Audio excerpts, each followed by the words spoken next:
Yan simula ng bagong buhay namin si probinsya, pagkatapos ng halos isang dekadang pamumuhay sa Maynila, napagdesisyonan naming mag-asawa na lumipat sa probinsya. Ako si Liza, 32 taong gulang, at ang asawa kong si Emil ay 35. Pareho kaming nagsawa sa maingay, magulo at nakakapagod na buhay sa lungsod. Gusto na naming magpundar ng simpleng pamumuhay, tahimik, malapit sa kalikasan, at higit sa lahat, ligtas para sa aming magiging anak. Buntis ako.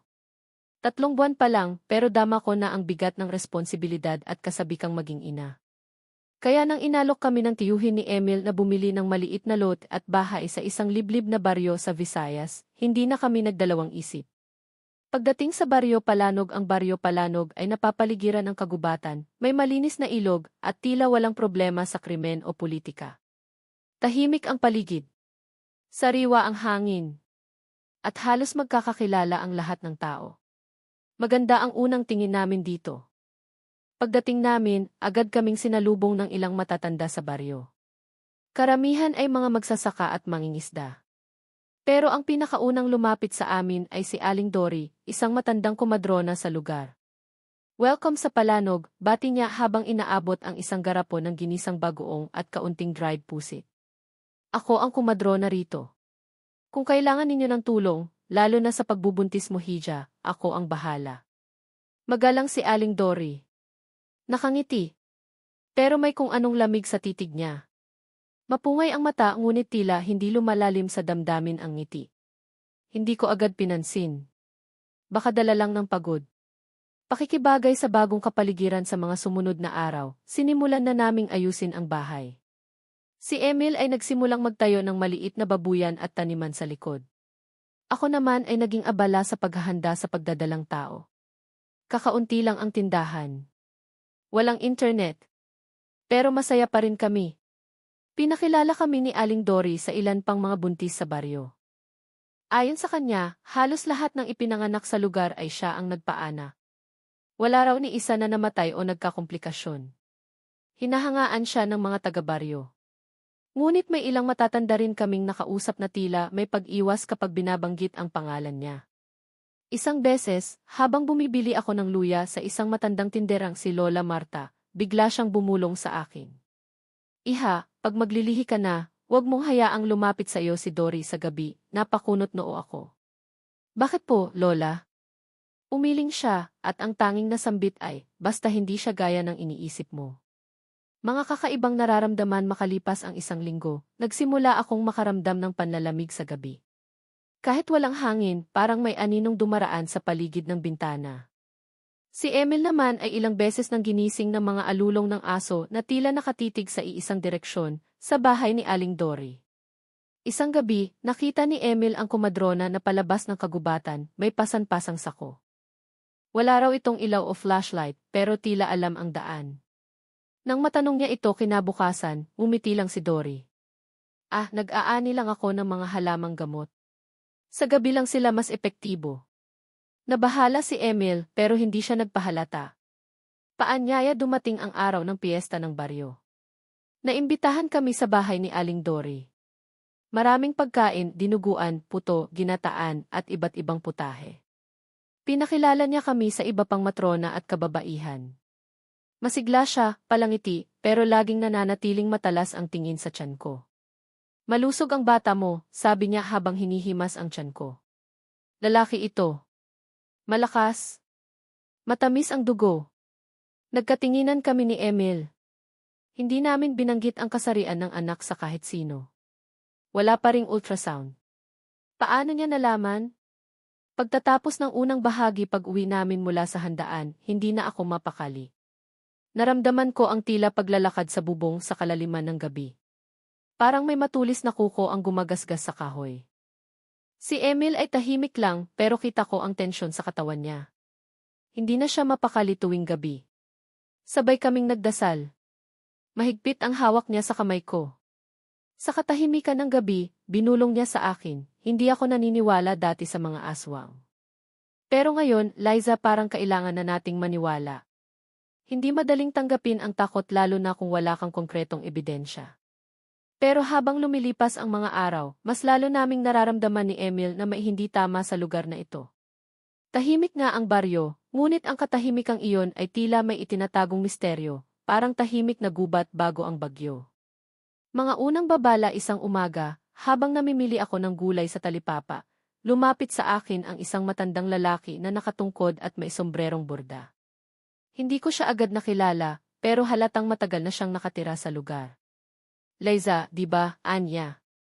Ikaw yung bagong asawa ni Emil, yung buntis? Tumango ako. Tandaan mo, iha, bulong niya sa mababang tinig. Pag nanganak ka na, huwag mong hayaang mag-isa ang bata sa gabi. Huwag mong hayaang may makasilip sa kanya sa bintana. Napakunot ang noo ko.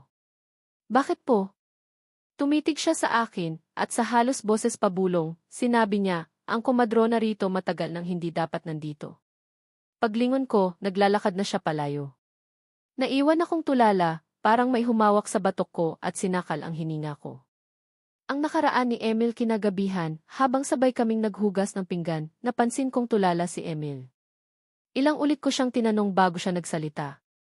Liza, panimula niya, hindi ko alam kung dapat kong ikwento sa iyo to, pero may naalala ako noong bata pa ako. Tahimik akong nakinig. Noong mga 10 taong gulang ako, may kapitbahay kaming babae na buntis. 6 na buwan pa lang pero bigla siyang naglibor. Ang sabi ng mga magulang ko, hindi raw normal ang paglilabor niya, dumaloy ang dugo sa sahig, at ang sigaw niya parang hayop. Si Aling Dory ang nagpaanak sa kanya. Napakurap ako. Siya na rin yun? Dati pa? Tumango si Emil. Matagal na raw siyang komadrona. Pero ang nakapagtataka pagkatapos ng panganganak, biglang nawala ang babae. Wala ring nakita ang pulis. Ang sabi ng ilan, umalis daw.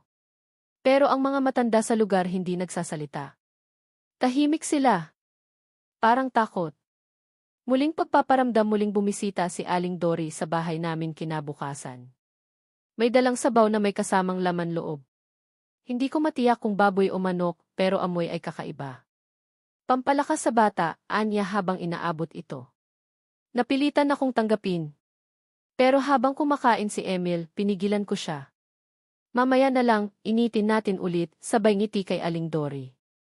Umalis siyang may ngiti sa labi, pero habang papalayo siya, nakita ko ang anino niya sa ilalim ng araw, may tila mahabang buntot. Pinilit kong ikibit balikat ang nakita, pero sa loob-loob ko, unti-unti na akong tinatabla ng takot. Ibang klase na ito. Mga kwento ng baryo sa susunod na linggo, sinadya namin ni Emil si Mang Ben, isang retiradong guro na nag-aalaga ng mga lumang aklat sa barangay. Kung gusto niyong malaman ang kasaysayan ng lugar, basahin niyo to, sabay abot ng isang makapal at luma ng ledger. Talaan iyan ng mga buntis na nanganak dito sa loob ng 20 taon. Nang binuksan namin ang libro, napansin namin ang kakaibang pattern. Halos taon-taon, may 1 o 2 buntis na di naitala kung saan dinala pagkatapos manganak. Bakit po walang record kung nasaan na sila? Umiling si Mang Ben, iyan ang tanong naming lahat. Pero kung ako ang tatanungin mo, may mga bagay sa baryong to na hindi pwedeng tanungin ng paulit-ulit. Nagkatitigan kami ni Emil. Iisa ang takbo ng isip namin, may itinatago ang baryo. Gabing mahangin, ngunit walang hangin sa gabi ring iyon, habang natutulog kami, biglang nagising si Emil.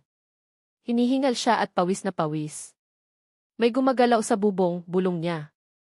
Parang may mabigat na bagay na humahakbang. Tumayo siya at kinuha ang itak na nasa ilalim ng kama. Dahan-dahan siyang lumabas. Ako na may nanatili sa kama, tahimik, hawak ang tiyan. Paglabas niya, may narinig siyang kaluskos mula sa bubong. Nang sinipat niya gamit ang flashlight, may nakita siyang tila balangkas ng paa, payat, mahaba ang kuko, at may parang buhok sa talampakan. Pagbaling niya ng ilaw, wala na ito. Pagbalik niya sa loob, mas lalo siyang nagdesisyong maghanda. Pagsisimula ng pag-iingat kinabukasan, nagtungo si Emil sa palengke sa kabilang bayan.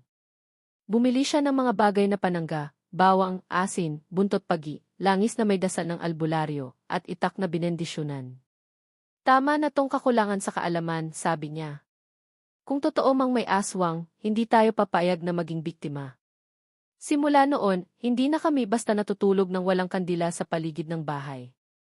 Pinapaliguan ko ang sarili ko ng pinaglagaan ng dahon ng lagundi at tanglad, ayon sa payo ng isang albularyo. Pagtatapos ng ikalawang bahagi, mas lalong lumalalim ang gabi, at mas lalong lumalalim ang misteryo ng Baryo Palanog.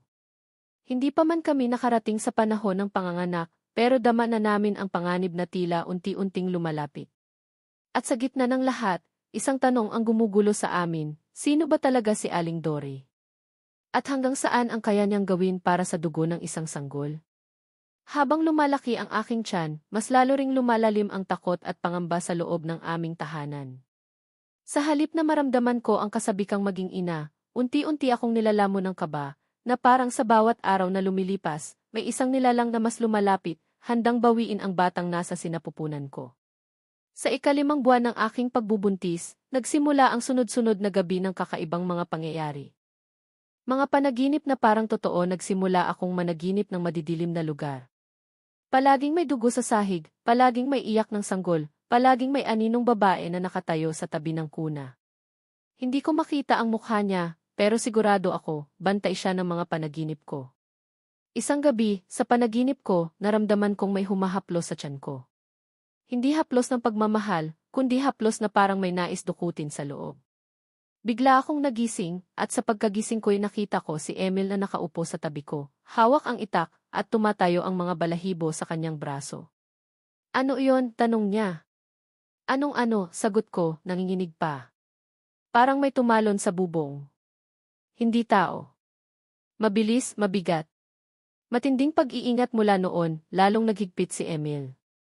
Sa bawat sulok ng bahay, naglagay siya ng asin at bawang. Bawat bintana inilagyan niya ng sanga ng kakawate at buntot pagi. Sa mga pako ng pintuan, sinabit niya ang pulang sinulid na may dasal mula kay Tatay Anselmo, isang dating albularyo. Kahit sabihan siya ng mga kapitbahay na at sobra ang kanyang kilos, hindi na siya nagpapaliwanag. Ang gusto lang niya, ligtas ako at ang aming anak. Ako naman, kahit takot, pilit kong kinakalma ang sarili. Sabi nga nila, masama sa buntis ang stress. Pero paano ka magiging kalmado kung sa gabi ay may dumidila sa bintana mo? Ang pagbisita ni Aling Dory sa ika-6 na buwan ko, bigla akong dinalaw ni Aling Dory sa tanghali. Mag-isa lang ako sa bahay noon, bumili ng gamit sa bayan si Emil. May dala siyang sabaw. Mainam sa buntis, pampalakas, anya. Pinilit kong ngumiti, pero ang katawan ko ay parang ayaw siyang papasukin. Nakakatuwa, wika niya habang pinagmamasdan ang tiyan ko. Malapit na pala. Nararamdaman ko na ang pintig. Napalingon ako. Hindi niya dapat maramdaman ang pintig ng sanggol. Hindi siya doktor. Pero parang alam niya. Kapag nanganak ka, tawagin mo ako agad. Ako na ang bahala, dagdag niya habang lumalabas ng bahay. Nang isara ko ang pinto, bigla kong naamoy ang iniwang sabaw. Mabaho. Maasim. Parang panis na dugo. Agad ko itong itinapon sa likod ng bahay, kung saan nakita ko ang ilang hayop na kalansay na lang, parang sinipsip ang loob ng katawan. Mga alulong, mga anino pagsapit ng gabi, nagsimulang mag-alulong ang mga aso sa paligid. Paulit-ulit. Tila may inaamoy na panganib. Lumabas si Emil at iniikot ang bahay, may hawak na krusipisyo at itak. Sa bubungan, may narinig kaming garalgal na boses. Sanggol-sanggol, gusto ko ng sanggol, nagkatinginan kami. Alam naming hindi imahinasyon iyon. Hindi pa naginip. Liza, sabi ni Emil, huwag kang kikilos. Kukublihin ko ang buong bubong ng langis mamaya. Pero kailangan nating matulog nang nakadilat ang isa sa atin. Misteryosong gabi ng ika-7 buwan, sa gabi ng ika-7 buwan ng aking pagbubuntis, sumumpa ako na hindi ko malilimutan ang mga pangyayari. Bandang hating gabi, tila ba may bumagsak sa bubong. Malakas. Parang may pakpak.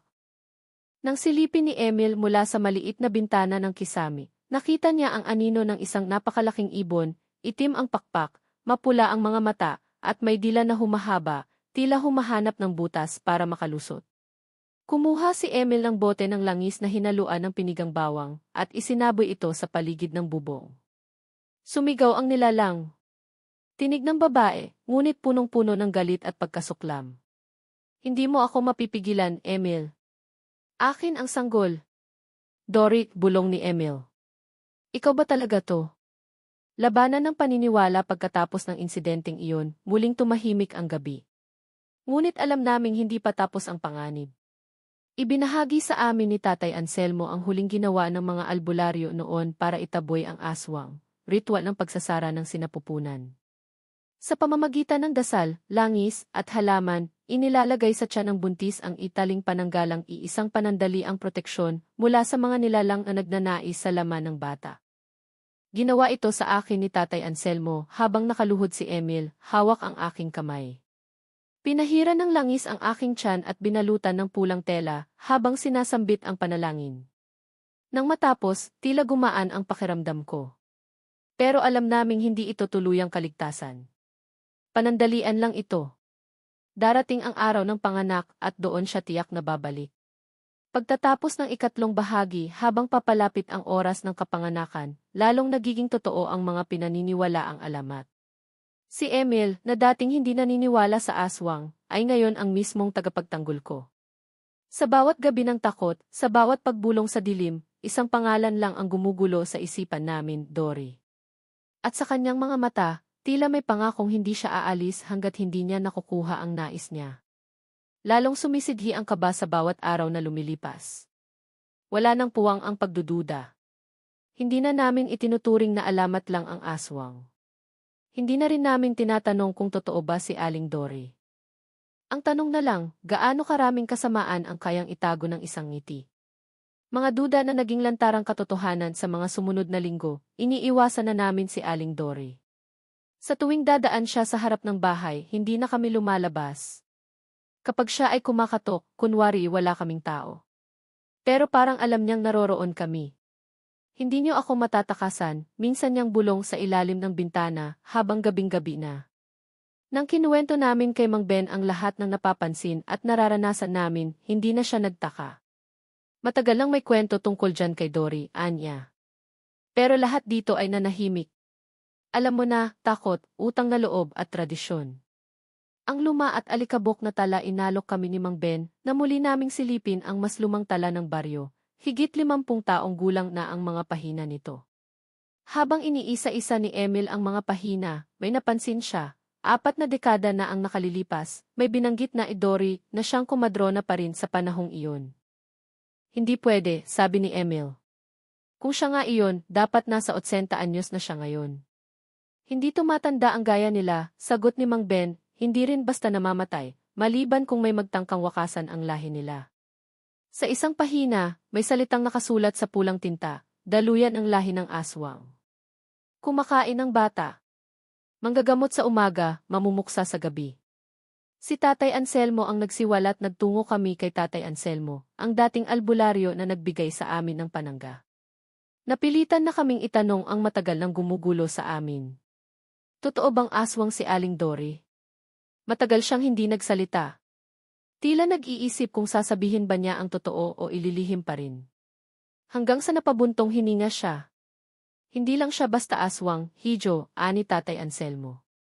Isa siyang komadro ng aswang. Iyan ang pinakamatataas na uri nila, gaya ng pari sa simbahan. Sila ang gumagabay sa mga batang aswang, at sila rin ang tagapili ng sanggol na may malinis na dugo. Bakit kami, tanong ko, nanginginig ang boses? Bakit ang anak namin? Hindi ko alam kung paano niya napili, pero baka dahil malakas ang loob mo. Malinis ang dugo ng bata. Baka pinangarap niyang gamitin ito para muling magbagong anyo o palakasin ang kanyang kapangyarihan.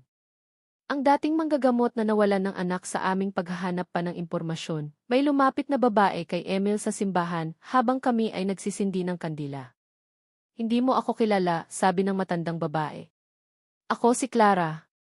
Dati rin akong kumadrona. Minsan, kasamahan ako ni Dory. Napamulagat kami. Bakit mo kami nilapitan, tanong ni Emil. Dahil gusto kong bawiin ang kasalanang hindi ko nabayaran. 30 taon na ang nakalilipas, pinayagan ko si Dory na magpaanak sa sarili kong anak. Walang kamalay-malay ang anak ko ang apo ko kinain ng aswang sa mismong araw ng kapanganakan niya. Hindi ko alam. Umasa ako. Pero nang makita ko ang dugo sa ilalim ng duyan at wala na ang sanggol simula noon, nilisan ko ang lugar at nanahimik. Pero nang marinig kong may bagong buntis na tinututukan ni Dory, alam kong kailangan ko nang magsalita. Ang aninong nakasilip sa bintana sa gabi ring iyon, bumalik kami sa bahay na may daladalang bagong pangontra. Langis na may dasal, balat ng puno ng santol, at tela mula sa kasuotan ng isang pari. Ngunit sa kabila ng lahat ng paghahanda namin, hindi pa rin kami nakatulog. May mabahong amoy na sumingaw, parang nabulok na karne. Nararamdaman ko ang pagkilos ng bata sa tiyan ko, para bang natatakot din siya. Nagdasal si Emil. Tinutok niya ang itak sa bubong. Ako na may buong lakas na inilagay ang kamay sa tiyan ko, paulit-ulit na binubulong, hindi mo siya makukuha. Hindi mo siya makukuha. At saka biglang tumahimik ang lahat. Pagtatapos ng ika-4 na bahagi sa katahimikan, iisa ang naiwan sa aming isipan, hindi lang siya isang nilalang sa kwento. Isa siyang nilalang na buhay, gutom, at may layuning wakasan ang isang pamilya para lamang makaligtas sa sarili niyang sumpa. Ang ngiti ni Aling Dory ay hindi ngiti ng mabuting kapitbahay. Ito'y ngiti ng halimaw na matagal nang nakatagpo ng kanyang biktima. Ang gabi ay tila mas mahaba sa karaniwan. Habang papalapit ang araw ng aking panganganak, pakiramdam namin ni Emil ay isa na kaming mga bihag sa isang laban na hindi namin pinili, isang laban-laban sa nilalang na matagal nang nananahimik. Ngunit ngayon ay muling bumabangon upang manginain ng inosenteng buhay.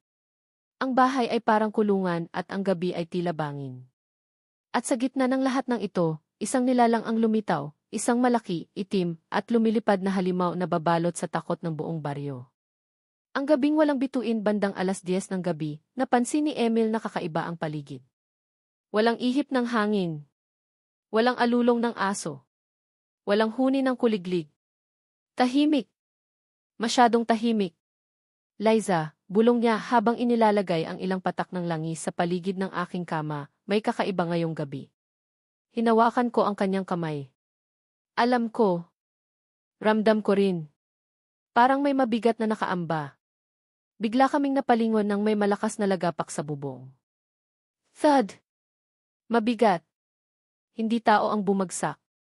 Tila isang bagay na mas malaki pa sa kambing. Tumigil si Emil sa paghinga at maingat na kinuha ang itak at buntot pagi. Pinatay namin ang lahat ng ilaw.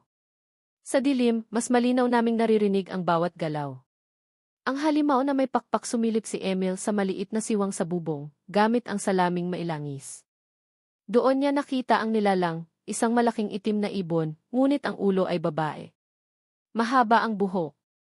Pula ang mga mata. At sa ilalim ng pakpak may mga kamay. 5 daliri na may matutulis na kuko. Hindi ito ibon. Hindi ito tao. Isa itong tiktik. Ang tiktik ay isa sa mga pinakamabangis na kauri ng aswang. Nagiging ibon, lumilipad sa gabi, at may kakayahang marinig ang tibok ng puso ng sanggol mula sa malayo. Naramdaman namin ang matinding presensya. Tila may matalim na dila na dahan-dahang bumaba mula sa bubong, sumusundot sa pagitan ng mga tabla ng kisam.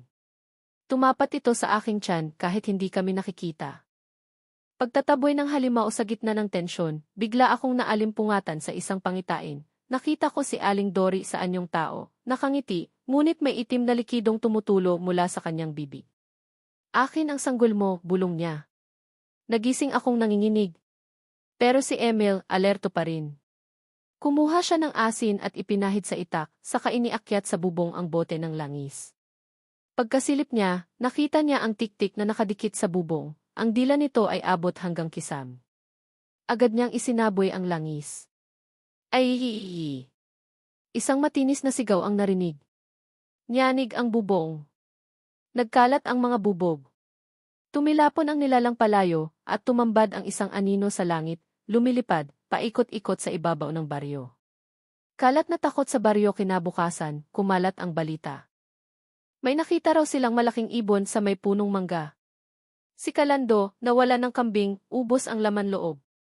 May nakitang anino na lumilipad sa tapat ng kapilya. Pero ang pinakanakakapagtaka, si Aling Dory ay biglang hindi na makita. Wala sa bahay niya. Sarado ang pintuan. Patay ang mga ilaw. Parang nawala na lang siyang parang bula. Ilang matatanda ang bumubulong-bulong pero walang gustong magsalita. Ang takot ay mas malakas pa sa katotohanan. Lihim sa lumang bahay ni Dory sa tulong ni Tatay Anselmo at Mang Ben, sinubukan naming pumasok sa bahay ni Aling Dory. May kakaibang amoy, halo ng insenso, dugo at amag. Sa ilalim ng lumang aparador, may nakatagong trapdoor. Sa loob, isang maliit na silid, may altar ng itim na kandila, larawan ng mga sanggol, lumang aklat na may wikang hindi namin maintindihan, at mga garapon na may natuyong dugo. Diyos ko, sambit ni Mang Ben, gumagawa siya ng ritual. Pinatitibay ang sarili gamit ang dugo ng mga ipinanganak na sanggol. Nakita rin namin ang isang maliit na notebook. Sa loob nito, may listahan ng mga buntis sa baryo sa nakalipas na 30 taon. At sa pinakailalim ng listahan, Liza, walang palya. Malinis. Bagong lahi. Kakaibang pag-ikot ng buwan pagkatapos ng araw na iyon, ilang gabi pa ang lumipas. Ngunit tuwing kabilugan ng buwan, hindi kami pinapalagay. Nararamdaman naming naroroon lang siya, sa dilim, sa likod ng mga puno, o kaya inasa bubong muli, naghihintay ng tamang pagkakataon. Ang hangin ay malamig.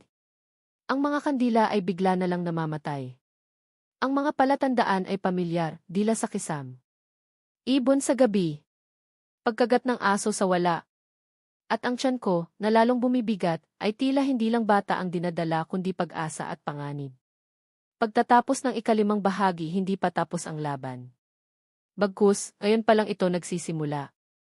Sa bawat sigaw ng tiktik sa gabi, sa bawat pagbulong ng pangalan ko, isang bagay lang ang malinaw, ang sanggol sa sinapupunan ko ay pinaghahandaan, hindi lang ng mga magulang na gaya namin, kundi ng halimaw na sabik sa kanyang buhay.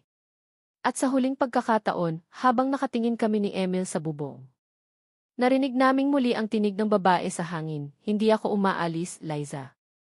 Naghihintay lang ako, lumipas ang mga araw, at ang oras ng panganganak ay papalapit na.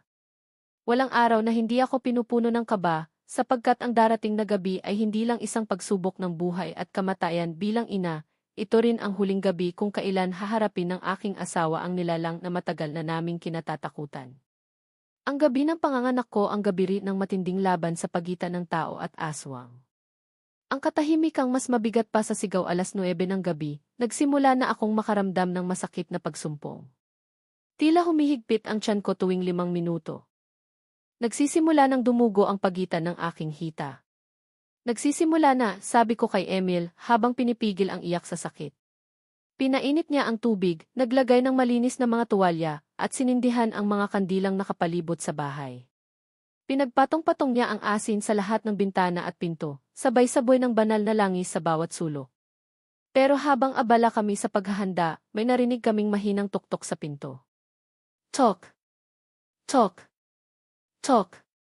Liza at boses ng babae. Buksan mo. Ako si Aling Dory. Ako ang kumadrona rito, di ba't ako ang tatawagin mo? Tumitig kami sa isa't isa ni Emil. Kinilabutan ako sa lamig ng tinig niya. Wala siyang karapatang lumapit pa. Hindi na siya tao.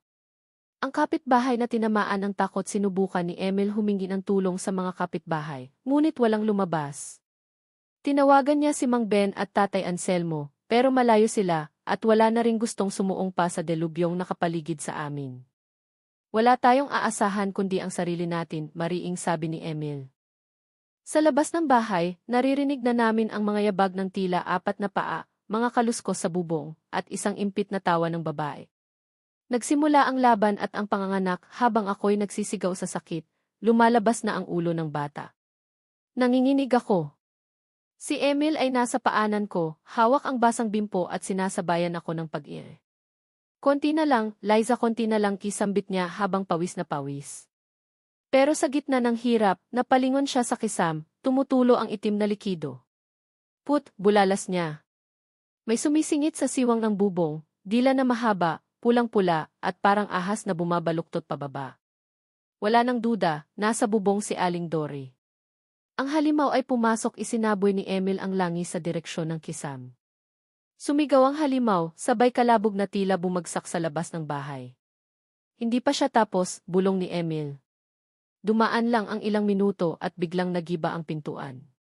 Sa isang iglap, pumasok si Aling Dory, hindi na siya tao. Ang anyo niya ay mahaba ang mga kuko, pula ang balat, at puti ang mga mata. Ang katawan niya ay nangingitim at ang hininga niya ay amoy bulok na laman. Sakin Dance bata, sigaw niya. Niyakap ako ni Emil habang tinutok ang itak. Hindi siya makukuha. Ang labanan, tao laban sa halimaw nang tumalon si Aling Dory kay Emil, agad niya itong sinalag gamit ang asin. Napaatras ang aswang at sa isang iglap, sinaksak siya ni Emil sa tagiliran. Pero hindi pa siya patay. Humalakhak siya habang dumadaloy ang itim na dugo. Hindi mo ako mapapatay ng ganyan lang, Emil.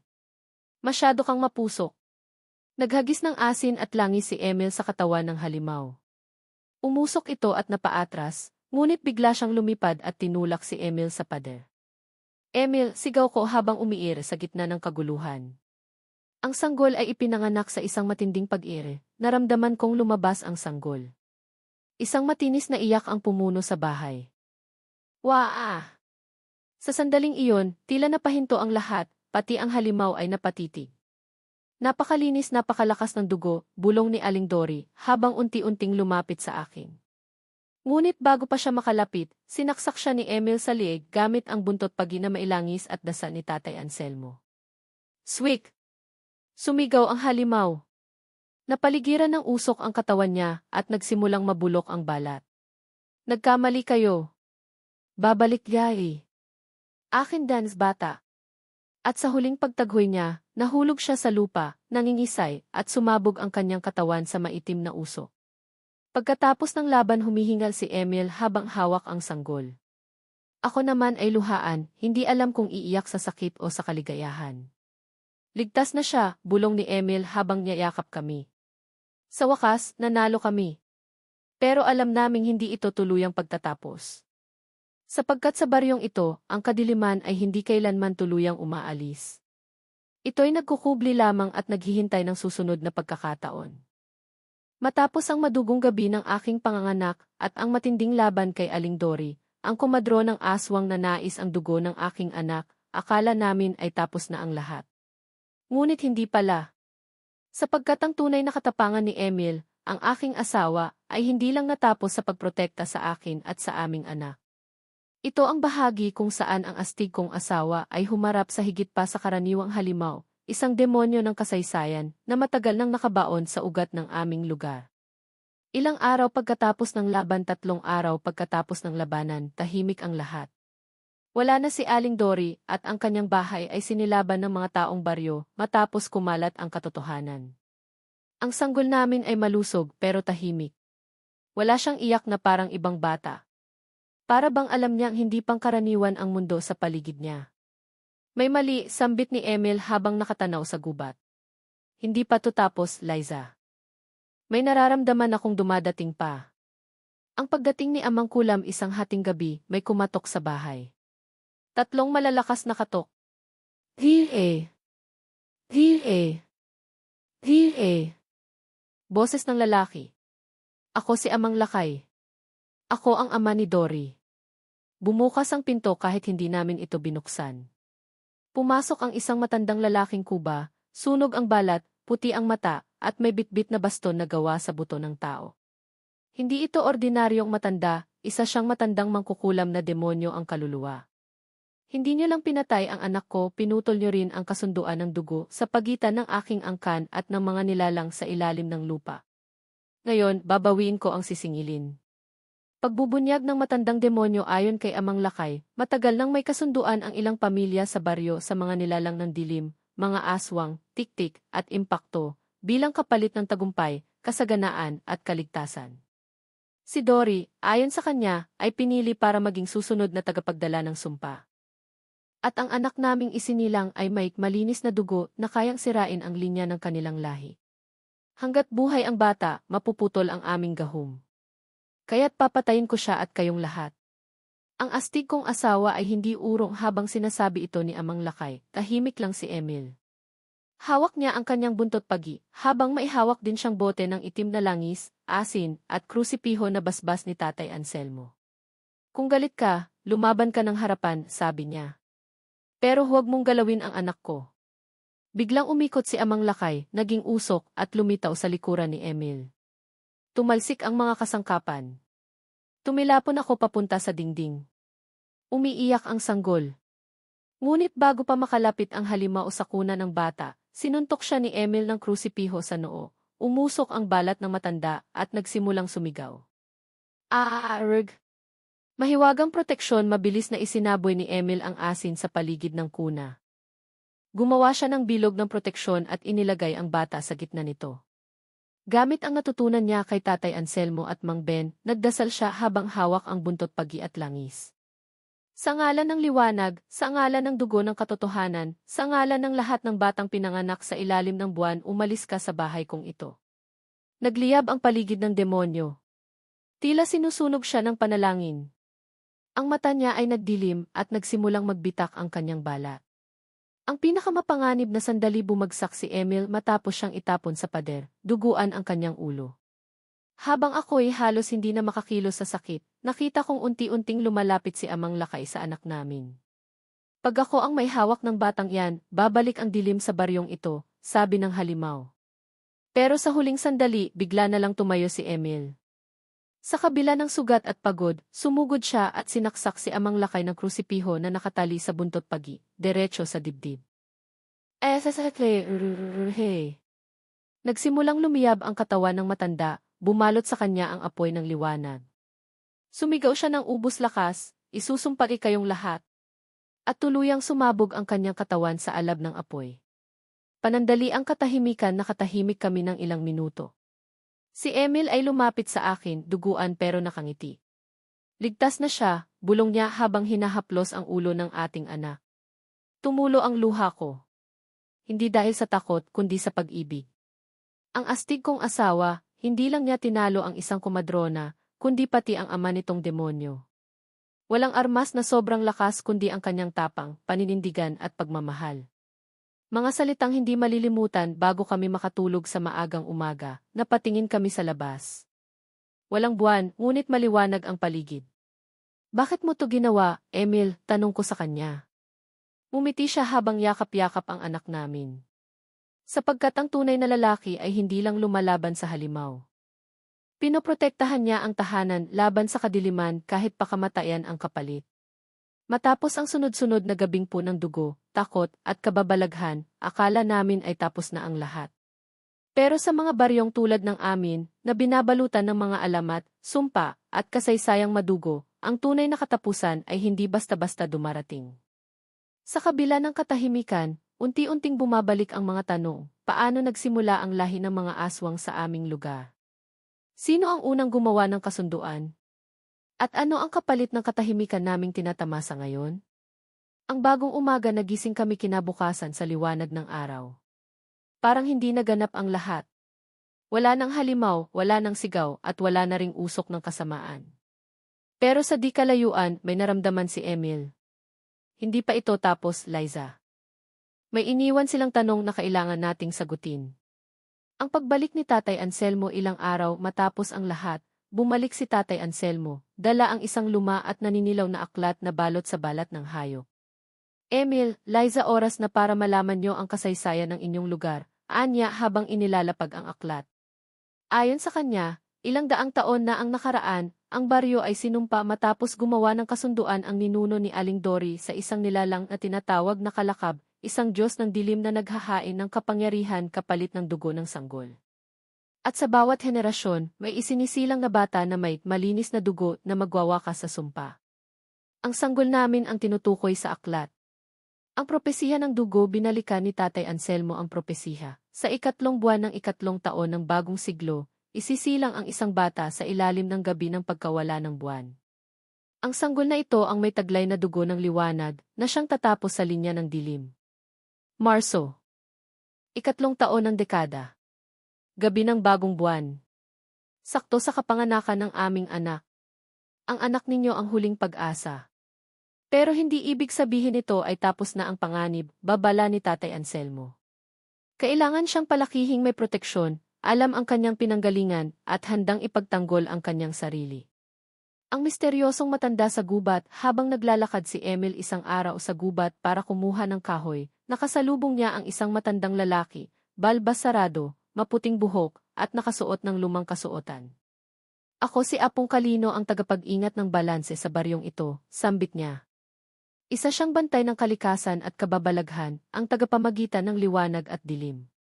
Ayon sa kanya, hindi lahat ng aswang ay masama. May mga tinatawag na bantay buwan, mga dating nilalang ang dilim na pinili ng lumaban sa sarili nilang uri.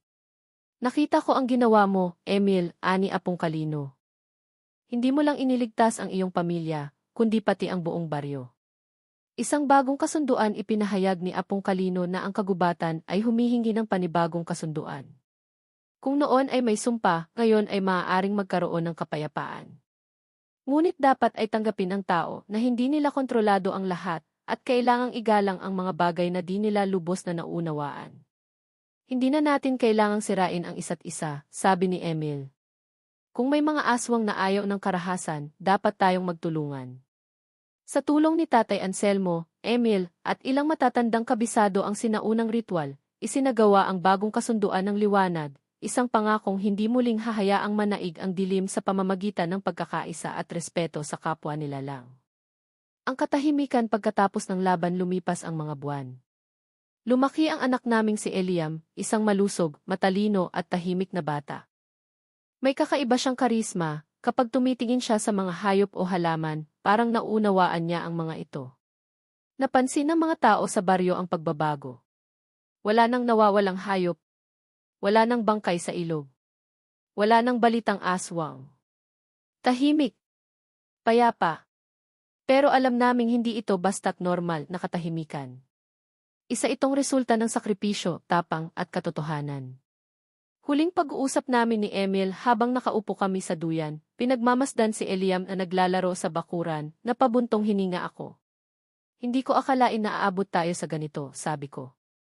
Akala ko katapusan na natin noon. Ngumiti si Emil, hawak ang kamay ko. Walang imposible sa taong marunong tumindig para sa pamilya niya. Kahit ilang aswang pa yan, kahit ilang demonyo pa ang humarap. Huling lihim makalipas ang 1 taon, dumating si Apong Kalino at ibinulong sa amin ang isang huling sikreto. Ang anak ninyo hindi lang tagapagdala ng liwanag. Siya rin ang susi sa huling pagbagsak ng lahi ng mga tunay na aswang. Bantayan niyo siya. Dahil balang araw babalik ang kadiliman. At siya lang ang makapipigil, epilogo sa baryong matagal ng ginupo ng takot, sa pamilyang kinubkob ng mga nilalang ng gabi, may isang lalaking astig, matapang, at walang inuurungan ang nagsilbing haligi ng liwanag. Si Emil ang aking asawa. Ang lalaking tinalo ang kumadro ng aswang. Ang lalaking humarap sa demonyo para sa pamilya niya. At ang ama ng batang maaaring magligtas sa buong mundo mula sa dilim. 24